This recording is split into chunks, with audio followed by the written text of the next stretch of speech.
Here we go. All righty.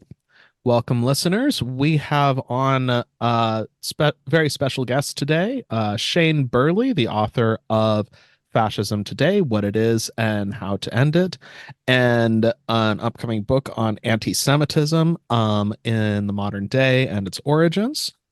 So welcome, Shane Burley. Thanks for having me back.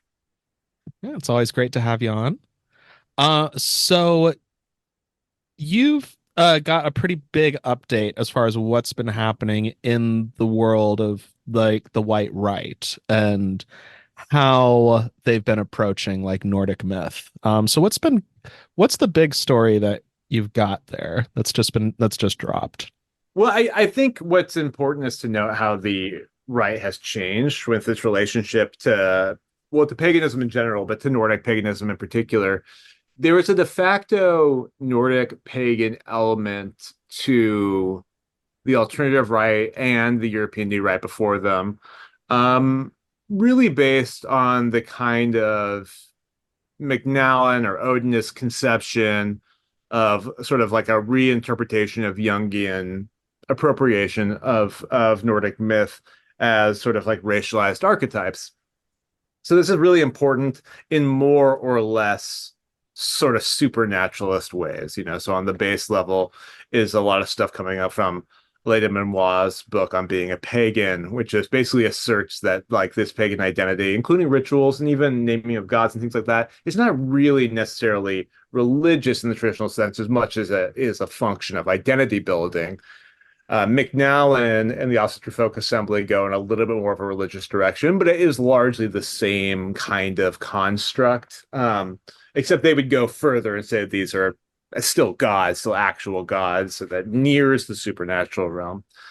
But the more secularized version of that is really foundational to the alternative, right? Because it was about sort of European spiritual and identitarian revival. And it was also part of how they differentiated themselves from the American right as it was, which was largely built on Christian conservatism, evangelicism, and to a degree, Catholics, but there's a different kind of relationship there. So I think part of what you saw with Richard Spencer and a lot of his people, and which had close relationships with the Asatru Folk Assembly and other groups like that, eventually Wolves of Vinland and others, was this de facto Nordic pagan spirituality, if moving in somewhere between the Liber Noir secularized version or to more of the McNallen somewhat religious version. And this is actually part of what pushed the AFA to the right because they had been, and I'm sure, Ryan, you had experience with this, they were more a part of pagan circles earlier before the alt-right. And the alt-right really pulled them out. Members were attending the National Policy Institute, as was Richard Spencer's think tank, his conference. McNallen was heavily involved in Spencer's project and had been since the earlier days of alternativeright.com, but then also participating and doing a show on Red Ice Radio, Red Ice TV, that kind of complex of media area.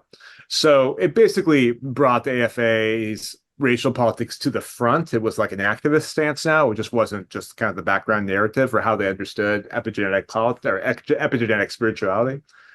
And this really defined a lot of that. This was going to be their answer to the spiritual question. And then, of course, you have the explicit neo-Nazis, which have a long-standing, and it's a lot more severe. Their version of Nordic paganism is much more severe than that of the AFA. This has really changed a lot for a couple of reasons. I think the first thing is that the alternative right collapsed, and so did a lot of the cultural modalities with it. And so what we saw is really the return to white Christian nationalism as the centerpiece of the far right, but also in the fact that the far right was destroyed, pieces of the far right were destroyed. They were just consumed by the mainstream right, which already used sort of a Christian had a Christian hegemony in their politics. And so what you actually see is most of the really key talking points that the alt-right used are now just adopted by GOP functionaries, either amongst the national conservatives or the MAGA crowd. Those are sort of the two successful wings of the GOP right now. So, for example, great replacement theory, that's mainstream GOP talking points now. That used to be the kind of thing that Stephen McNallen would built his entire career actually talking about in his reporting and in his work with AFA. So that has changed dramatically. But also, and this is important, it failed to bring white revolution. And I think that failure is something they have to reconcile with. So on the Richard Spencer side, he is rebranded really heavily and pulled this Nordic stuff out even further and is now branding himself as an Apolloist. And so he, and along with a number of his Um, people, are okay. reviving themselves as a cult to Apollo. And they're doing this in a unique way because it's sort of a restatement of how they are now understanding specifically Jewish power. So a lot of what you find in the far right is this understanding that Jews as a distinct ethnic group, not just like as a religious group, have brought in sort of cultural degeneracy, modernity, modern systems of capitalism, feminism, social liberalism, as a way of destabilizing white identity and therefore breaking white hegemony, who would have ruled the world with their superior intellect and physique, of course, but were destabilized by confusing them with all these strange ideas like Freudianism and Marxism and other things that allowed then people of color to come in and sort of swamp their white areas. Now, part of this kind of shifting narrative inside Spencer's world is that Jews didn't just do this in modernity, they've done this throughout all time. And because of that, all of our historical myths have had some of what he calls, or what they call gem, Jewish esoteric moralization, versus the counter narrative, Gentile esoteric moralization. Let's give Uh, you a sense of what this is. Jews come in and they influence the cultural messages that a community builds and sends. So much so that it can completely reshape the religious traditions that are part of those. So, for example, the argument that he'll make is that the Eddas are actually an Odinist deviation of what the natural myths of the time would have been. They are a perversion done by, you guessed it, closet Jews who wanted to actually make Nordic peoples more easily subjected to Christianity. Why would Jews want to do that? Well, because Christianity is a clever Jewish plot to capture right-thinking Aryans and make them worship a Jewish god. There's varying degrees of supernatural interpretations of this. If it gets very supernatural, what they basically suggest is that they're literally worshiping this sort of Gnostic demon character, uh, or this like more this secular, it's just going to be about tricking them to destroy their own racial consciousness, right? And to undo their natural racial moralities. this honestly sounds, as you're describing it and the way you're laying it out, this sounds a lot more like he speed read all of Dune and took Frank Herbert a little too seriously, and now the Jews are the Bene Gesserit, and it's like Well, you'll be this is happy just to like know that in their upcoming book, they talk extensively about Dune and the of gem course. images that have influenced it. More importantly, though, what they want to do is learn from the Jews and to effectively empower them to do Gentile esoteric moralization, to moralize their people along those things. Therefore, they draw on the image of Apollo, which they think is a non-compromised deity. They go through Greek mythology, they go through a number of other kind of periods of mythology and point out where they think it was influenced by Jewish esoteric moralization, and particularly the ways in which different mythos pass gods between them, and which one of those contain Jewish esoteric moralization that can then demoralize the Aryan racial consciousness. And so I think this has been a part of how they've worked that out, because they will say that heathenry is essentially a Jewish construct. It's a way that people who had a more diffuse form of mythology that changed based on regions, things like that, but expressed sort of Aryan consciousness, how it was turned into a more like a monotheist and sort of almost like communitarian ideology, specifically trying to point out where the Eddas have comparable either moral observations or mythological constructs with Torah. And so though, and there's some like scholarship that like will try and compare those things. It's not particularly compelling, but so anyway, that's sort of like the argument that they'll go with. And again, think about some of the ways that white nationalists have used, have made the argument about heathenry. So I am now blanking on the name of the book. The book on the is it the Germanization of Yeah, early? Germanization of Christianity. Yeah, it's a book. It's been a book that continues to be amongst their kind of favorite reading, which actually was, published by basically a race and IQ journal, an academic publishing imprint, along with books like the Männerbund and other groups that really look at very small sections of European history and try to blow them up to make them perennial, that make them appear as defining characteristics of European society when they're actually much more shifting and fluid than that. And they'll say that actually, if you look at that, you can see a little bit of the natural Aryanness coming through as it's further devolved and sort of dissolved by this Jewish influence, right? So if you look at heathenry, you see like a kind of snippet of Aryan consciousness that's been kind of devolved from that Jewish influence over time. But if that influence hadn't have been there, that little spark would have been the entire thing, and you'd have a radically different kind of social system.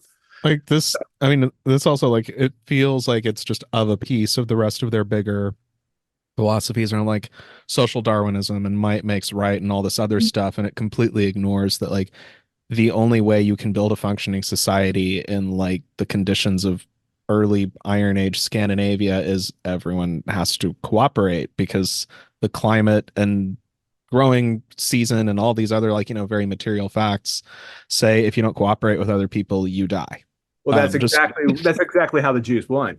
You see, because Kevin McDonald, which I think has a really big influence on their thinking. Kevin McDonald was a evolutionary psychologist out of University of California, Long Beach, who believed that Judaism was a group evolutionary strategy that Jews used to eugenically improve themselves so as to outcompete non-Jews for resources. And they did this by taking the natural Aryan instincts and perverting them with crazy ideas like Freudianism, Marxism, and so on, the theory of relativity, other ideas like that. And what they do is they take these Aryan societies that are built as what they call high trust societies. So, for example, the cooperation that you're talking about, they would say that that's evolutionary developed into white Aryans, but it's done along people who have a strong affinity towards one another because of their racial makeup, right? They'll say that a uniform racial makeup. This is all false, right? But oh by yeah. the way, both in terms of the psychology Oh and no. the Like history, it's like impossible. especially like there's been recent like reanalysis of like different like the genetic markers and stuff on like Viking era graves, and they've found them to be way more diverse than anyone expected. And Right, of course. And oh they yeah, would have to be with the amount of travel I and mean, exchange.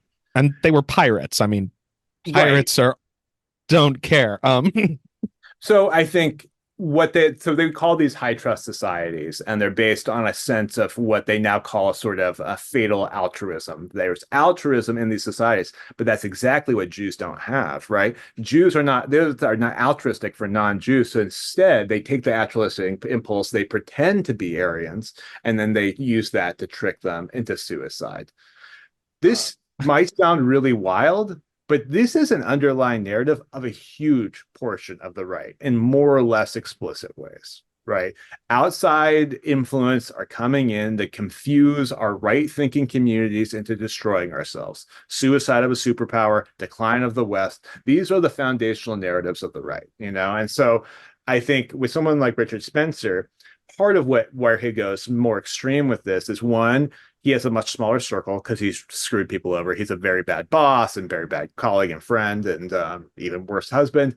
And so now there's this guy, Mark Brahman, who's kind of one of his last intellectual allies. And this is sort of his pet project. So they've had a lot of influence on one another. But also, what Spencer sees as future is building a small cadre. And you do that by having a novel theory, and having it be rather arcane and having lots, weird commentary on things. And then you can use that to spend these multi-hour sessions where you just debate the fine, where the Jewish esoteric moralization in Dune is, and was Kubrick secretly influenced by a Jewish cult? I mean, these are the things that you can do, and so that's part of that model.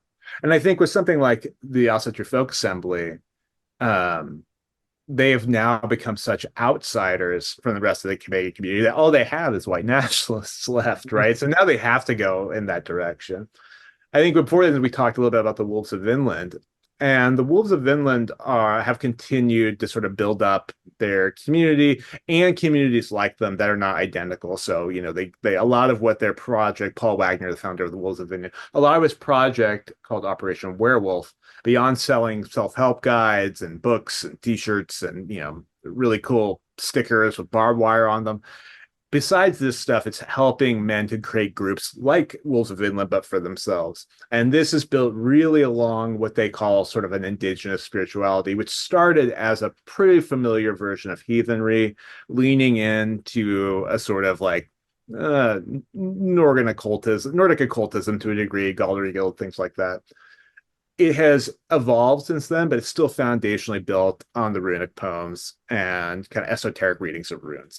But the argument they'll make is that it's no longer heathenry, it's now transcendent heathenry. And this is part of the rhetoric that you're going to get a lot of these days, is that they're transcending the bounds of what they thought was heathenry. So now what this actually looks like is trying to incorporate sort of pre-Nordic mythology into it, a lot of which is based on very spurious history and kind of Indo-Aryan myths. But the idea is to bring in a tribally specific spirituality. So it's carved out of the people that are involved. And there's a sort of like novel approach to this of like, actually, let's bring in everyone's ancestry and you're going to kind of carve it together. And then we're going to develop a spirituality together. So the spirituality is not of the larger people, it's of our people right here, this tribal group, and giving that model to other people. Again, though, it's based not on like a sense of affinity for one another. It's based on kind of racial kinship, so in private they're very, very clear that this is for white people of a certain lineage, that there's incredible boundaries on it, that there's some fixed gender roles, and outlandish queerness will not be accepted.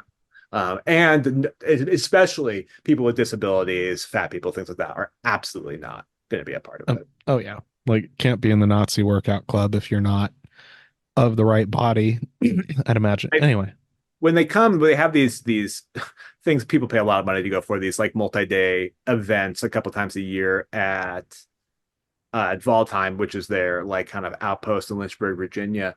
I mean, they make people run. They test them. They could come in, take off your clothes. You have to run, and you have to. I think the rules were basically like the baseline was 2 miles in under 15 minutes, but then there's a bunch of other things. You have to be able to bench press your body weight, things like that.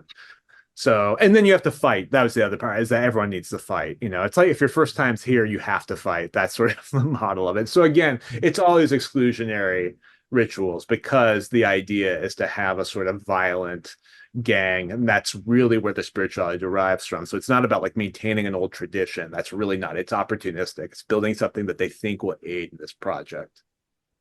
how much do you think this shift either towards like, transcendental, like transcending heathenry or what have you, or like, Richard Spencer's whole Apollonian thing, which actually is also kind of surprising in some ways because there was like an element of Golden Dawn in Greece that tried doing its own pagan spin, and they were way more about Zeus because he is the king, so that makes perfect sense for fascists. But how much of this do you think is because of changing conditions in the pagan and heathen communities? I think it's hard to say. There's not really any crossover, and you would know best probably about this, but there really isn't any crossover. The first time I went to a pagan pride event, there was clearly skinheads there, very clearly. I don't think that would happen today, or it would be a lot less likely. There's uneven consciousness on this, and I think that because at a certain point, it's very easy to kick out neo-Nazis. It's very hard to kick out kind of edgy conservatives to know where the line is on this stuff. I think that's actually more confusing. And that's at the point where we're at now, where you're going to have people who normally would have been allies dissenting. People forget about how the Asatru Folk Assembly really came in together, which was actually in McNally kicking out neo-Nazis from its earlier iteration, the Asatru Free Assembly. McNally was actually known for kicking out neo-Nazi skinheads that had joined. Now, like, that might seem confusing to people, but it's not confusing to McNally. McNally didn't like neo-Nazis. He liked white nationalists. It's a very different distinction for him, right? Hmm. For the rest of us, it seems really spurious, and it is spurious. But as going forward, I think that's where things are at now. It's more complicated when you talk about Operation Werewolf, particularly as they strip out racial language and they invite non-white folks to form their own kind of versions of it. And they also have crossover through mainly through MMA and Brazilian Jiu-Jitsu, but also through the weightlifting circles and things like that. And that's been a more successful version. Part of it is actually more successful because it is authentic in a way that the AFA was not, meaning that they actually do put work into creating these sort of complex rituals. It really is a reinvention in a way of their version of heathen spirituality. They would do these very elaborate, complicated rituals. They spent a great deal of time explaining why they think the esoterics are meaningful and explaining them in a sort of materialist, mystic terms. Um, just for example, they have these complex programs around crafting your mind, like building your focus, using visualization techniques, different things. A lot of it seems very silly and self-help if you take one step back, but at the very least, there is a sort of effort put into like making this a meaningful tradition rather than just kind of like a tacit rituals people do. So it's had more legs because of that. And because they're building a community of people that don't give a fuck, basically, right? It's like weightlifters and bikers and other folks. So there's a sort of outsider mentality as it is. They're just more insulated from the pressures of those sorts of things. I don't think that a lot of Hell's Angels members who are tattoo artists in Lynchburg, Virginia, really care what like more liberal pagan groups think of them, right? It's like a different kind of model. So I think they're more and more separated from that. And because of that, I think they're less and less willing to sort of identify as pagan in a way, right? Like they're really of a different tradition now. Like whatever they've crafted, it really is a different thing at this point. The last ones are the AFA, and then whatever remnants of like the Asatru Alliance still exist, and like some other kind of like regional groups like that. I really do think that the Wolves of Vinland have legs in the way that Asatru Folk Assembly won't. I think that that's a dying model. I don't see a reason right now, if you were like a kind of racialist thinking pagan, why you would choose AFA over the Wolves of Vinland, except unless you didn't want to lift weights or whatever. But it seems like that has had a lot more growth potential, and it actually speaks to where the culture is at a lot more. Do you think this is something that's also impacting with like say Spencer and his people drifting away from it? That it's either the Wolves of Vinland or nothing else, basically, as far as the folks that are going hard on the Nordic and Germanic mythos. Like, is this something that you think is more opportunistic than it is like deeply held as far as now the new whole gem theory? It's hard with the gem theory. Um, it could be opportunistic. I, I do get true believer impulse from them a lot of the times with this, but I also think that the primary the primary impulse of something like the AFA or the Wolves of Vinland is their traditions. And for Spencer, it's outwardly political. That's like its starting point. It's not tacitly political. And there's other versions of this too. I mean, we still, countercurrents still exists, Arctos still exists, and they maintain a lot of that. I think Arctos anchors more in Europe and the identitarian movement than it is really in the US. Countercurrents is just radically small. And while they have like a couple of pagan writers that do sort of prioritize their paganism alongside their white nationalism, it really is more of a political project. So I think it's dividing along where you want to be. But also remember that Spencer is not going to demand anyone strip their shirt off and fight in a blood ceremony, right? Like if your vibe is more like reading arcane books and like talking really long-windedly on the internet, I think that's more the vibe. And where Spencer's had growth is actually with a lot of like Twitch streamer types, and a lot of people that are interested in online debate, and some remnants of the alt-right, Charles Johnson and some other folks, that have stuck around that weren't screwed over by him. I think the other splits that are important though is like the alt-right split in a really sort of devastating way. Countercurrents won't fuck with Richard Spencer's operation, the Daily Show Up people, and the National Justice Party, which itself just collapsed. They won't deal with any of this old kind of pseudo intellectual, right? Matthew Heimbach has created like a racial Stalinist cult that doesn't like any of them, you know. So it's like they all have sort of turned on each other. In fact, Countercurrents may be the last place that actually does kind of link some of these people up, but mostly they're atomized. And when you atomize like that, you kind of start to have true believer syndrome in your own kind of version of things. And so you constantly see denunciations between them that I think is hard for people on the outside to understand because they don't see the narcissism of small differences that they do. And so when, you know, Greg Johnson of Countercurrents, you know, does a 5,000 word screed about how terrible Richard Spencer is, it's for like minutia that to us seems like nothing, and but for them is actually really big. The biggest issue right now, though, is going to be the Christian non-Christian split, not rather than the Christian pagan split. You know, the Groypers were successful, and Nick Fuentes has been successful because they were white Christian nationalists first. And so when the party matched up with that, they were able to actually capture the youth wing of like CPAC and TPUSA and those groups in a way that Spencer wasn't ever going to be able to do because of the anti-Christian stuff. Because remember, Christianity is a Jewish plot to make them serve a Jewish God. It, which, you know, ignores Christianity's long, very well documented history of being like the primary source of everything that is anti-Semitism, as a historical like phenomena. Um, I think pagan anti-Semitism or sort of like pseudo-pagan anti-Semitism is an interesting phenomenon because what it is like de-Christianized Christian anti-Semitism. Christian anti-Semitism creates the conspiracy theories and the accusations about Jewish influence that then gets secularized in the 18th, 19th, and 20th century using kind of pseudo-racial language. It takes the same construct that Christianity created that previously used supernatural language. Now it uses sort of secularized, medicalized language and explains it, you know, as modernity. They're not just bringing in demons. Now they're bringing in modernity and finance capitalism and things like that. And then the pagan anti-Christian anti-Semites then reappropriate it using that language, and then they re-spiritualize it. So it's a weird process that these things happen. I think it owes a little bit to the independence sometimes ideas have from the material conditions that created them, because they really are passing them along.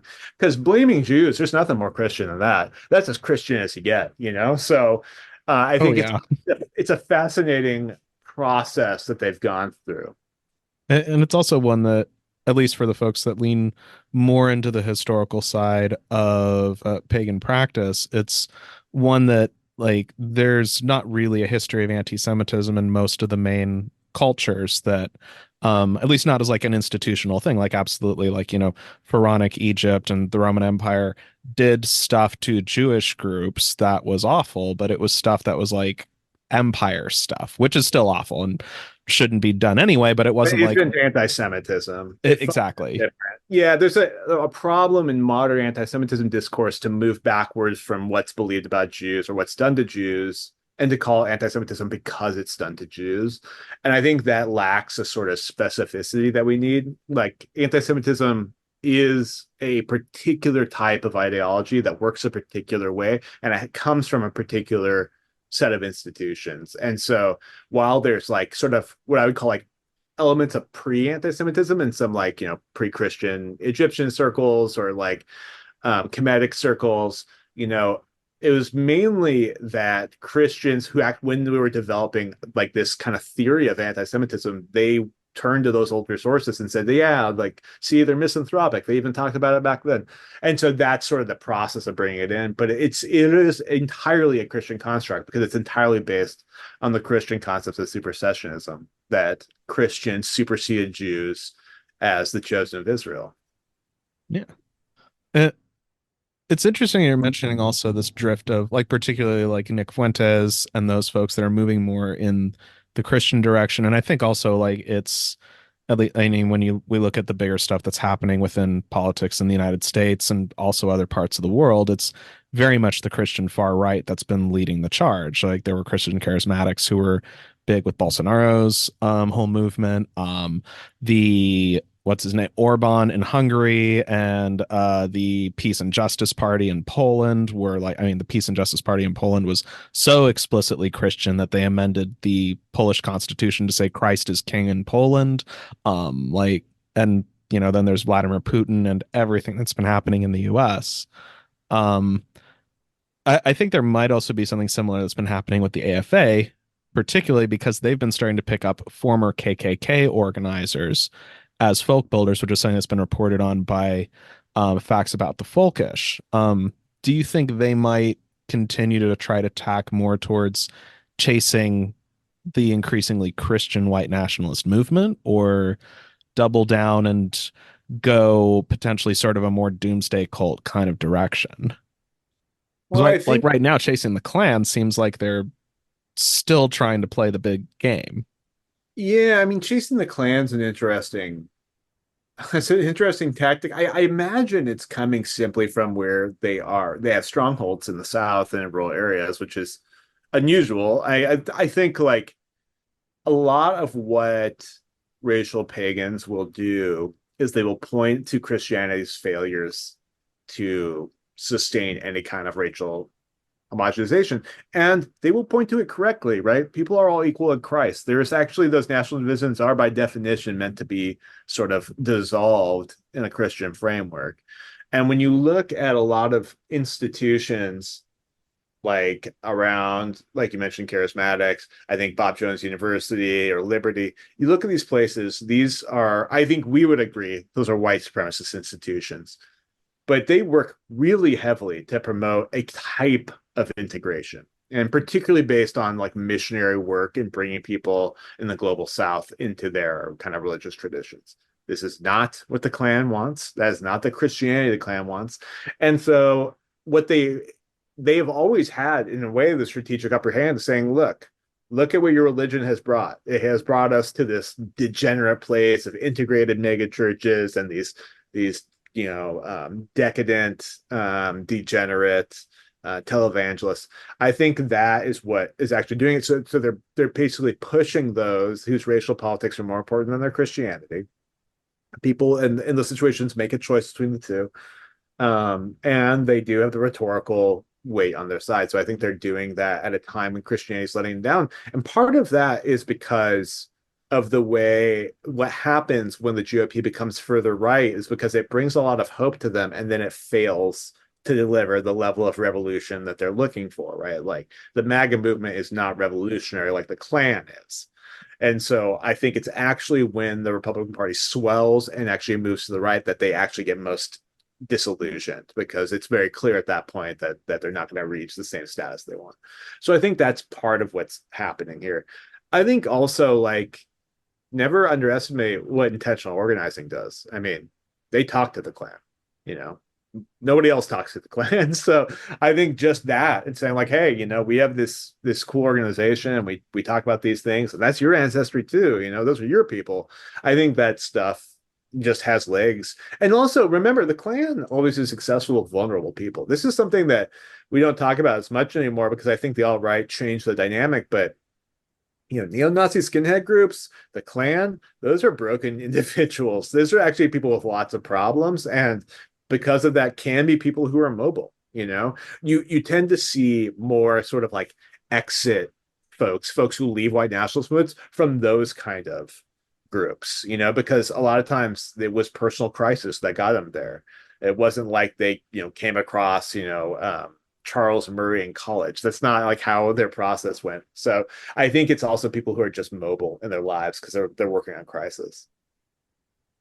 What do you think this larger trend means for folks that are anti-fascist, as well as folks in the heathen and pagan movements, that increasingly the far right is going all in on Christianity, or at least the Christian elements are taking the lead, depending on how you look at it, and the pagan and also just straight up non-Christian stuff is being shoved aside? Like, what do you think this means for folks, especially in this year that it already, like, we're only 2 months in and it feels like it's been another decade? Mhm.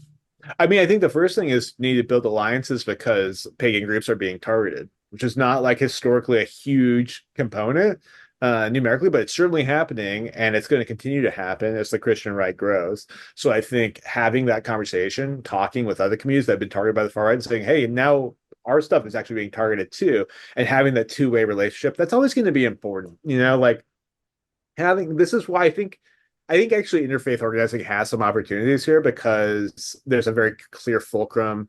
People have a common way of organizing themselves that has like a common language. Um, Having that back and forth is going to be really important. So I think if particularly if pagan groups are finding themselves targeted by kind of far right Christian nationalist types, I think that's a good next step, right? Is to build relationships, because I promise you, if you're a pagan group that's having events fucked with by the Christian right, there's a mosque down the street that's having the same thing. I am sure of it, right? Like that's something you can count on. So building alliances are really good. I think, part of it's just the strategy of the organizing work that we're dealing with, right? So uh, figuring out what groups are most important. TPUSA, groups on college campuses remain a really big front of this. That's going to be continue to be important. Stuff related to kind of the post QAnon world continues to be a really important point of growth. Conventional white nationalism is always a threat, right? Like it's always going to be a threat, though it can be more exceptional than the others. It's easier to shut down. Direct action makes such clear sense there. So I think that stuff will continue. There's been a huge wrench thrown into the world of the three percenters, oath keepers, Proud Boys. That does not make them any less violent, though, and it actually will make them more schismatic. And what has happened is there's been a new culture of sort of far right, sort of violent gangs that have formed in the kind of collapse of the Rise Above movement. So the various active clubs is a kind of example. Blood Tribe is another. There's sort of a revival of open neo-Nazism, the Goyim Defense League being the most obvious version of this. So I think going after those particular elements is going to be an important piece. Do you think that what like with certain developments that have also been happening in like say conspiracy spaces, like one example that it like sticks with me from like January 6th day of, as you can hear in like Alex Jones's broadcast, the moment that he pivots from patriots have seized the Capitol to, oh no, it was Antifa, like as as it's happening, like how much do you think that those conspiracist elements, which have since been trying to downplay any like direct action or by the far right or other acts of terrorism, might be influencing this situation? I mean, it's Like, the absolute central narrative, right? This is true of the far right in general. Like conspiracy theories are a form of false consciousness that take working class energy and spin them away from anything useful, right? Like that it requires that. So the foundational narratives of the right are conspiracy theories. They come in greater and lesser degrees of intensity and explicitness, right? So I think right now the right has gotten very used to the concept of pivoting conspiracy theories. There's a book that came out called A Lot of People Are Saying. It was about how no longer do you even need a theory. You can just inject a conspiracy. A lot of people are saying that that was faked. A lot of people are saying that Antifa did that. There's no theory there, right? They didn't construct something, point to false evidence. That's generally how conspiracy theory works. We don't even need that anymore. There's such profound distrust that the conspiracy is now the implicit way of thought. And so I think it's it creates a challenge for one if you're trying to like poke holes in it, because you're not going to poke holes in that. That is a pretty immune way of thinking, but you can disrupt it. And I think that is the primary vector here, right? Is like disrupting that kind of thing. Um, but it also has somewhat limited appeal. And so I think as we go forward, the mix of disruption and its failure to bring in new recruits will have a positive effect, meaning it will limit their adoption. But it also depends on like where our politics continues. When someone like Donald Trump normalizes really outlandish conspiracy theorizing, it just makes it easier for everyone to kind of go in that direction. So, for example, if Donald Trump wins the presidency, that's going to cause a kind of a return cycle of this, right? It's going to continue again. And it had started to recede a little bit, at least in the GOP, because it lost them elections. But if it wins them the biggest election in the world, then that will change the calculus again. so are there any last thoughts that you'd like to end on as far as important takeaways for folks, especially folks that are finding themselves in like points of contact with these different far right groups and organizations. Well, do you mean like pagan folks who happen to Like have pagan had? folks, also folks that may be listening in. Yeah, I mean, I think there are some things that are always going to be true, right? So these groups are inherently unstable, and people can use that to their advantage, right? Because, for example, exposing them generally creates the capability of putting pressure to shut them down, disallowing them into spaces, setting firm lines, being really clear about what we mean. One thing I think that's really important, if we're going to talk about pagan folks in particular, is making it clear who you are and what you believe and how what they believe is not the same thing. And I don't think it's just on you, like morally or ethically, but it may actually be on you strategically, meaning no one's going to do it for you, which is unfortunate. But I think there's a lot of hesitancy from people to give pagans the benefit of the doubt, just like it is in metal circles or neofolk circles. People aren't willing to kind of parse through the complexity of it. And so they look at symbols, take them out of context. That's a problem. And it's one that breaks down lines of solidarity. And it's one where people on the left reveal profound ignorance. But it ends up being on the most effective people to do it. I think like in general, while the left is not anti-Semitic like the right is, like it's also not particularly great about dealing with it. And it ends up being put on Jews to bring it up. And as unfortunate, I could complain about that, but instead I chose to be the Jew that brings it up. And I think like that's going to end up being on pagan folks to make that stuff really clear and educate folks about it. Because left-wing pagans come from a whole tradition that people don't have any visibility on. So I think that's going to be really important, and people should work to do that and find positive ways of doing that alongside community building. It's been great having you on, Shane. Thank you for jumping on the Wayward Wanderer. Do you have any pluggables, places people can find you on the internet, and anything else you'd like to share? Yeah, you can find me on my absolute favorite website, Twitter, at Shane_Burley1. I'm also on Instagram at Shane Burley. And my new book, co-authored with my colleague Ben Lorber, is called Safety Through Solidarity, A Radical Guide to Fighting Anti-Semitism. And it comes out on June 2nd from Melville House Books. And I'll be in different places around the country promoting it. I think in June we'll be in Chicago. That sounds awesome. I'm definitely looking forward to that one. Thank you again, Shane Burley, and we're looking forward to having you on again in the future. Awesome. Um, Thanks so much. if you want to find out more about radical heathen practice, head on over to onblackwings.com, where you can find articles, classes, resources, and more. This podcast was created and produced by Ryan Smith. Thanks for listening.